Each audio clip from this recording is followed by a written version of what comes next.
Hello there, I'm Andrea Hallwegner, registered dietitian and founder of Health Stand Nutrition. Today I am talking all about emotional-based eating, and I'm smiling, and I probably shouldn't be because this is a topic that is serious and a big one for so many of the clients that we see in our practice. In fact, I would say as a dietitian for close to 20 years, we would rank in our practice amongst the team of dietitians here as emotional-based eating one of the single most biggest challenges from a nutrition and a psychology standpoint for those that are struggling with their health and those that are struggling with their weight. Because of course we have a specialty and an area of interest in really supporting our clients, not only in just what to eat, when, where, and how much, but we want to dig into the why we eat what we eat. We've spent a lot of time in our practice really trying to understand all of the ways that psychology and our emotions really impact our eating.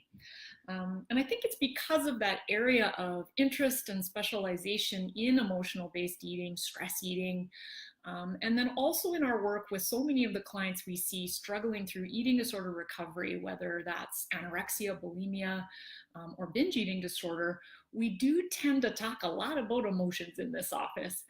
And we are so fortunate to have wonderful psychologists in our sphere of circle of people we lean on for support and also for collaboration with our clients. We've learned a ton from really wonderful therapists over the years in this area. So I want to dive right in, and in this video I want to cover a couple of, well, three things actually, where you can go for a little bit more information about what I'm going to be talking about today. You can head on over to our website. It's healthstandnutrition.com/emotional eating. And you're going to find just a summary of some of the key things that I'm going to go through today. And you're also going to find a link to download a free copy of our hunger tracker. And that resource is one we put together to really just help our clients even understand there's three kinds of hunger. So I'm not going to dive in a ton on that in this particular video, but hop on over to that healthstandnutrition.com/emotional eating, and you can grab yourself the hunger tracker and learn a little bit more about those three types of hunger and a little tracking sheet to help you even figure out what's going on. So three things I want to cover today. First of all, I want to talk about why emotional-based eating is such a challenge. Because like I said, it's probably one of the biggest challenges that we see here in our clients. Number two, I want to talk about why do people struggle with overeating, particularly in the evening. I want to navigate that from both a nutrition and psychology perspective and give you some ideas there. If you're struggling with night eating, you are absolutely not alone. And so we'll dig into some key information there. Number three, I want to talk about what can you actually do to begin and start this process of actually tackling and stopping emotional-based eating. And so I'm going to give you some tips from both a nutrition perspective and then also thinking about how do you find the right psychologist for you if it's been a really big challenge for you. We definitely have some opinions on that as well. So if you found yourself saying something like this, I can't seem to stop stuffing my face when I get stressed. This is super common. We hear this. I know I'm eating when I'm really not very hungry, but I don't know how to stop. Common statement that we hear in our office here. Or maybe you said this, evenings are lonely and I know I unwind from a tiring day with food. Food, I think, is, of course, the more socially acceptable way to unwind in comparison to other, maybe more challenging coping mechanisms, such as alcohol or drugs or whatever things we do to stuff and starve-based emotion. So that means that food is particularly difficult because it's always there. And for the most part, it's mostly affordable. Sometimes, of course, not, but it's a little bit more accessible and socially acceptable, which means that is why food can be a really challenging place here. So, why is emotional eating such a challenge for so many people is my question number one I want to get into here. So, first of all, we know that food and eating really change based on a bunch of things here. So, they change based on our biologic or our physical necessity for food. My colleague, Dr. Colleen Cannon and Wendy Shaw from Craving Change like to call this stomach hunger when we really need food for overall physical nourishment. We also know, of course, that our eating is absolutely connected to environmental triggers. This might be walking into the lunchroom after a stressful meeting with a colleague and seeing bite-sized brownies there and just wanting to just get rid of that uncomfortable emotion, and you find yourself eating maybe way more brownies than you'd planned on it.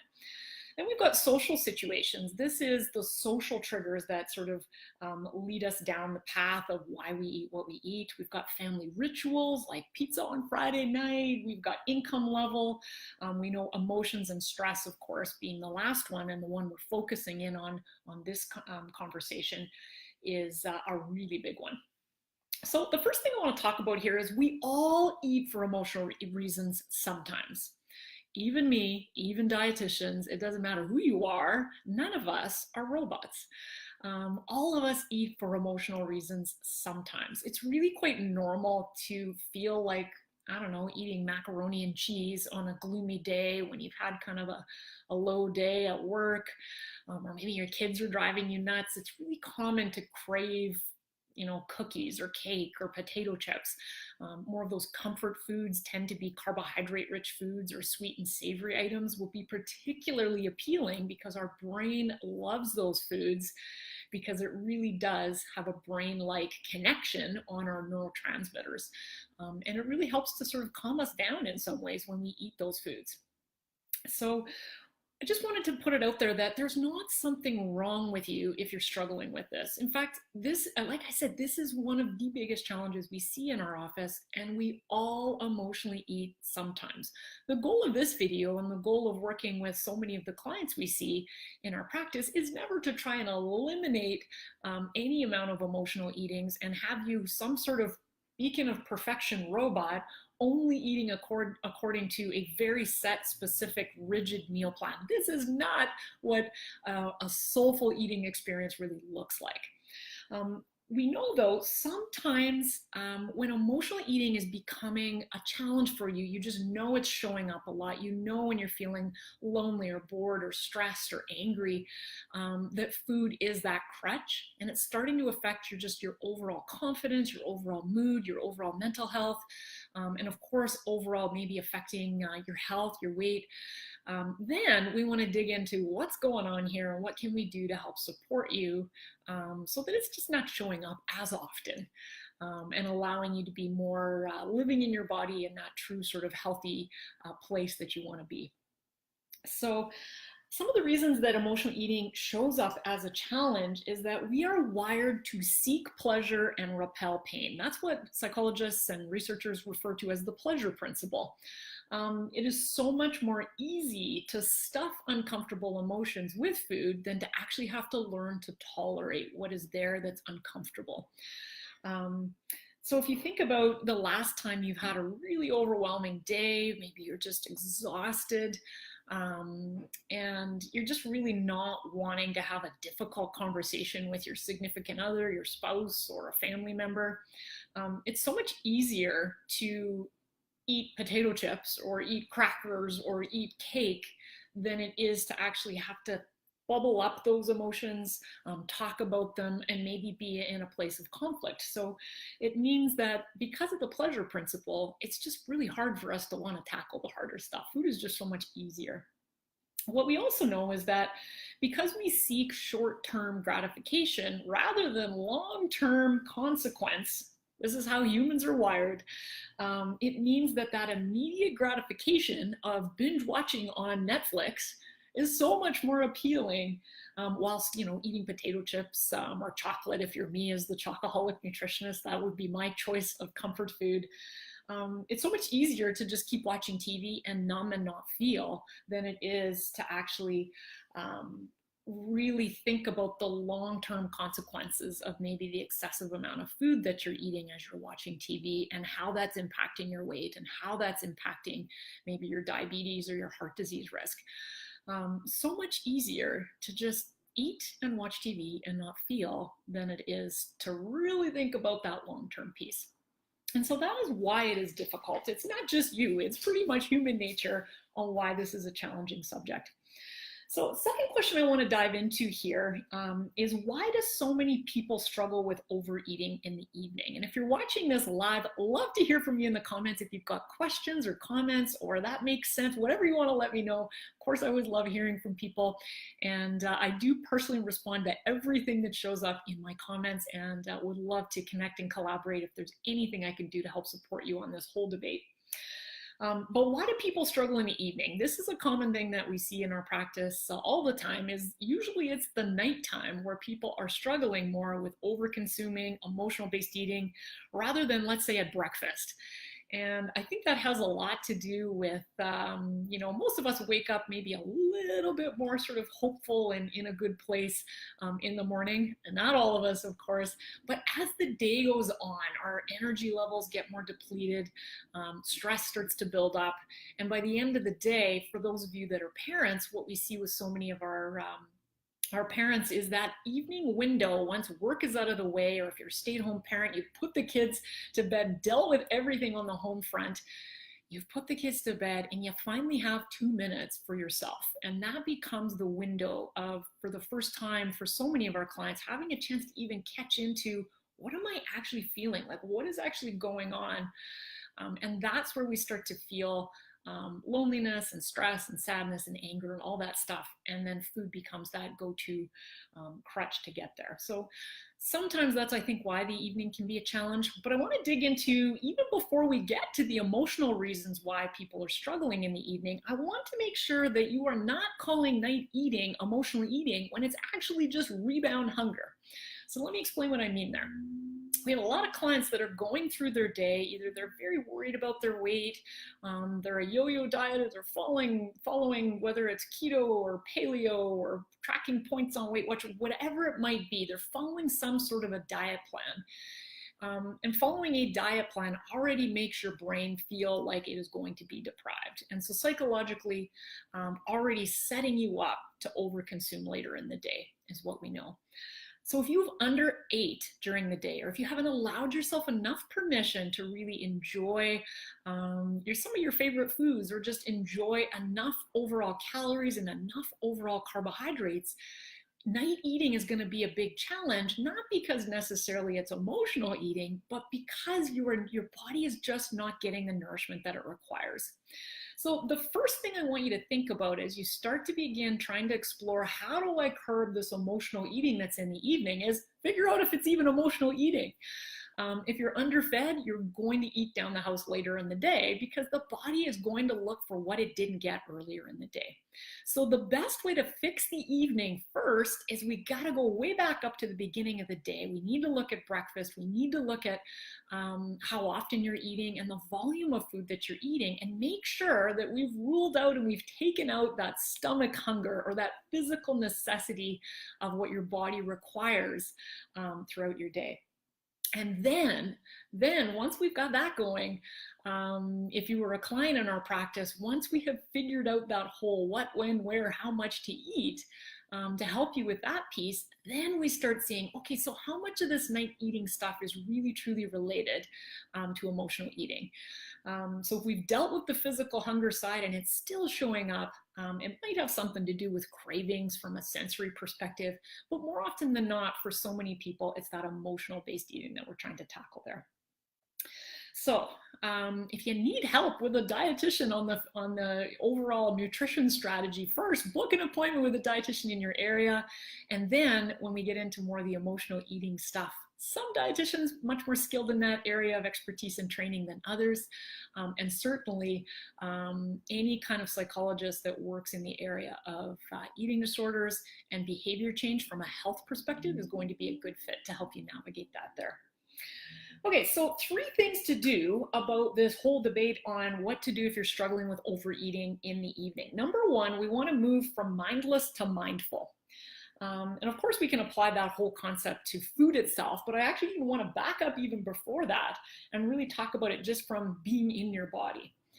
As someone that has found the skills and knowledge of mindfulness meditation so amazing from a quality of life perspective in sort of defragmenting this busy mind of mine, I think so often for so many of us, we are a human being doing, but we are not a human being being, as the quote would say. And so my goal number one in saying move from mindless to mindful is I want you to take some 1 minute, even 10-second mindful check-ins throughout your day and really just feel what is going on in your body. This is such a key thing. Ask yourself, what do I need? It sounds so simple. It's one of the most profound, best questions you can ask yourself throughout the day. What do I need? And sometimes that need is, of course, food. And sometimes that need is crap. I feel like crap today. I'm feeling really overwhelmed. I'm going to need to call a friend to be able to help navigate the noise of all of this going on in my brain. Whatever comes up, be okay with whatever that response is. But just give yourself an opportunity to check in with yourself and live in your body a little bit more. Those short timeouts and really slowing things down allow you at least a window to really understand if our hunger is related to a physical necessity or more of an emotional based hunger. Number two, eat slower and away from distraction. So when you are eating, only eat. You know this. I know you know this. We all know this. Yet all of us eat when we're driving or by our computer, and I'm certainly guilty of that sometimes too. If you're struggling with emotional eating, and particularly at a certain time of the day, this is the most important time of the day to really be present with what you're doing so that your brain and your stomach can actually make some connections together. So stop multitasking. Eating is a soul act. It shouldn't be done with TV or searching on your smartphone or reading your book or whatever you might be doing. Honor your body enough by eating away from distraction. When we honor the body and allow just some awareness as to how much we're eating, the pace of which we're eating, the volume, looking at our food choices, it just allows us to be able to pull in the reins a little bit. And it doesn't mean it's always going to be perfect. You could try this today, and if you've been struggling with emotional eating for years and you try this, you may still eat the same volume of food and find yourself kind of frustrated that the strategy didn't work. But I promise you, we see this every day in our practice, the more you can just practice slowing things down and living in your body, the better capable you'll be to start making some shifts and changes so that your body's just not on autopilot. You're just giving yourself a little bit of space to slow things down there. So allow some deep breaths before eating to calm your energy, especially if you're a stress eater. Never a good sort of energy to bring at the beginning of any kind of a meal or snack. Pause between your bites, put your fork down if you need to, and just allow yourself to really savor the food that you're eating. And this goes with foods that maybe you have a crappy relationship with. If you've denied yourself sweets and desserts for so long, and those are the things that you're struggling with from an emotional eating perspective, be compassionate with yourself. It's going to take some time for you to just learn to accept them as parts that can fit within your everyday diet. It's not going to feel comfortable in the beginning. But the more you can really look at food as not just healthful nourishment, but also feeding your soul from a taste and enjoyment and sensory perspective, the better equipped you're also going to be to eat in a much more mindful way. So taking some time to slow down and eat away from distraction is number two here. Number three, I want you to be forgiving. Tackling emotional eating is not an event. It's actually a process, which I know you know. People know this, yet they get super hard on themselves with perfectionistic, all or nothing kind of thinking that you're going to try this stuff. And it may work, it may not. It may work sometimes, and then it won't work for a while again. And that is really what we see through the process of change when we're talking about much bigger, challenging eating issues around emotional eating. It's just a heck of a lot harder when we got emotions built into it than making a simple change to, eat an extra piece of fruit at breakfast. That's a little bit easier. It's not so emotional to do that. So give yourself some time to just play with this a bit, fail with it a bit. One of my mantras is always to fail forward. Every failure is the opportunity to look at, how do I innovate my next step? Was that a good thing to try again? Has it worked before? Or is there maybe something else that I need to try that would be a little bit different? It takes a little bit of time. We know, for example, even if you practice plating out your foods and plating things in bowls, and instead of eating them out of packages, which we would absolutely suggest as a really good way to help manage portions, particularly in the evening, sometimes it's going to work and sometimes it won't. It still doesn't mean that strategy isn't effective. You need to anchor it and practice it and repeat it over and over before it becomes like automatically what you do. So being a little bit compassionate and forgiving, that process of tolerating uncomfortable emotion and not putting food in there to stuff it is going to take you some time. So it's not you. This is just what humans need. We need time to get this right. So the last question I want to explore here was, what else can I do to stop emotional eating?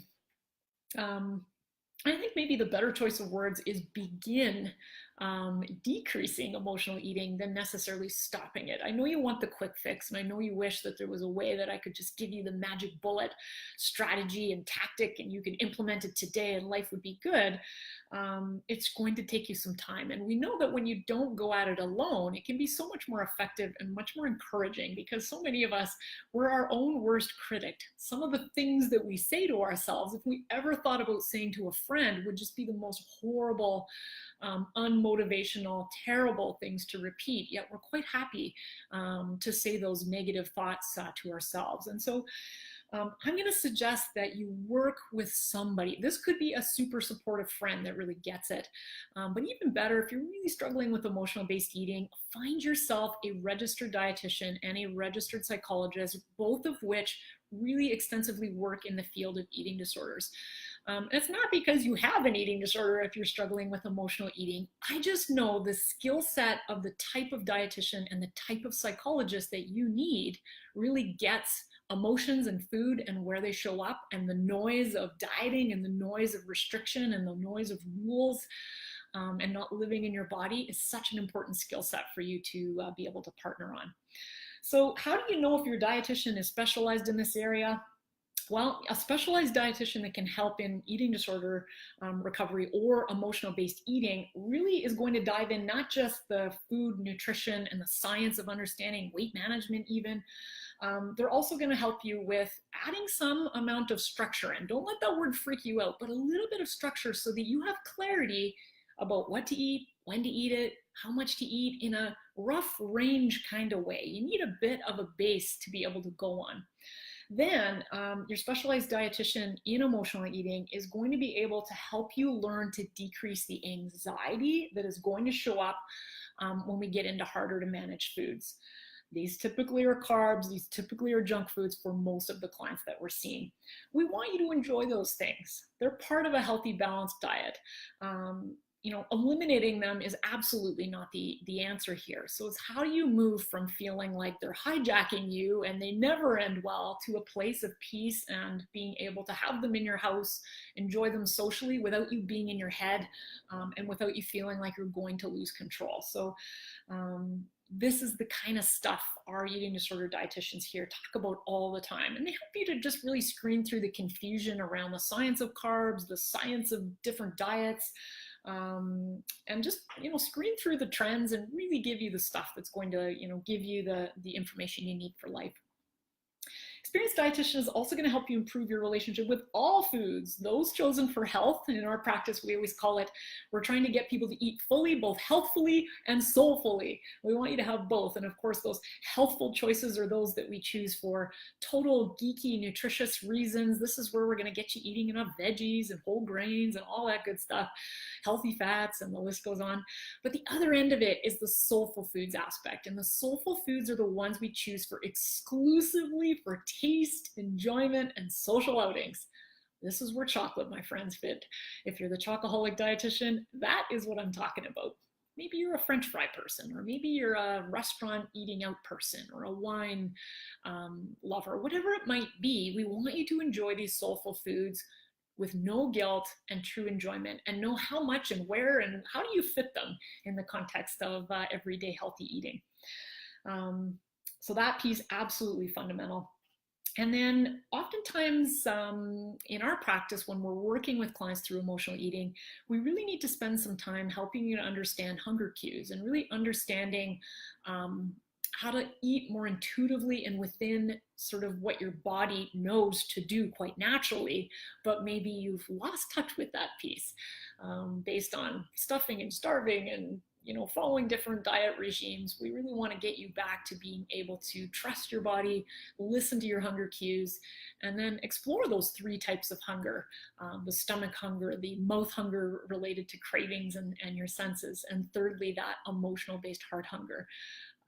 As craving change would define the 3 types of hunger. So I'm going to dive into that in a lot more depth. Now, on the other hand, a psychologist is so key in this, and oftentimes we can make some pretty good headway with our clients, but because we are not psychologists by nature, we collaborate with a ton of fantastic psychologists, again, that specialize in the area of eating disorders, and that, in my opinion, is going to get you the best emotional-based eating coach. They just get it. They just really get the challenges around food. And that can be different than just a psychologist that's exclusively practicing in anxiety or depression or trauma or whatever they may be doing. That extra skill set of really understanding eating disorders is my suggestion on who you are looking for when you are hiring someone to help with this piece. So a specialized psychologist is going to help you dig into the deeper answers to the question, what is eating me? What has not come around my way? What emotion am I, and what circumstances and people and connections are causing me to either stuff or starve emotion through the vehicle of food? So a great psychologist can help you dig a little bit deeper into the bigger picture as to what's happening. They can also help you understand the interconnected role of your thoughts, your emotions, your behavior. They can really help you through minor and as well as significant mental health challenges that might also be at bay, be it depression, anxiety, OCD, ADD, and the list goes on with so much of the issues that we see our clients trying to navigate. All of those things are connected. So I'm hoping that I have provided you with a little bit of food for thought on how to tackle emotional eating. Again, I wish there was a quick magic bullet for this. It's going to take a little bit of time, so be patient with yourself. If you want a summary of some of the key information that I went through, you can hop on over to healthstandnutrition.com/emotional eating. And that's where I've also got that free hunger tracker, which you can download and grab a copy of and see if that really helps you even just begin exploring the fact that there are 3 kinds of hunger, which many people don't know. They think hunger is hunger. There's 3 different types. So check that out. And if you like this philosophy around healthy eating, I'm going to encourage you to come and join our weekly newsletter. If you miss any of my videos, you're going to get a little link in the newsletter we send out every week, as well as lots of great articles, healthy recipes from a very balanced living philosophy of healthful and soulful living, marrying both. That is the only way that our dietitian team here knows how to teach people. So that philosophy is for you. I want you to come and check out our newsletter. And you can grab the newsletter, healthstandnutrition.com/newsletter, or even just go onto the homepage of our website. And at the very top, you're going to see a bright red banner that tells you to download the 51 Healthy Snack Attacks. When you get that, that allows you access also to select coming in and enjoying a copy of our newsletter. And for those of you that want to dive deeper with me personally on this whole topic of emotional eating, I'm going to encourage you to come on over to pursuithealthiness.com. That is where I'm going to be opening up registration for my online course very soon. So sign up to get on the wait list so you can learn lots more information about what my online nutrition course looks like. I would love to hear more about your goals and needs there. So if you have questions about the course, drop us an email or we can book a time to hop on a call and chat about if that is a good fit for you. And for those of you that are looking for more of a one-on-one private nutrition counseling-based dietitian that specializes in emotional eating, I have a fantastic team here at HealthStand Nutrition. I'd love to chat with you more about what's going on with you specifically so that I can fit you with the best person on the team for maybe your medical needs, sometimes personality, and certainly to help you get the support that you need on the emotional eating front. So we see people both in our office here in Calgary, Alberta. We also work with people remotely by phone and video conferencing as well. So I look forward to seeing you next week. I'm going to be back same time, same place, on video again. I do this every week, talking about relevant nutrition topics, and can't wait to see you then. So thanks for watching, everybody. Take care.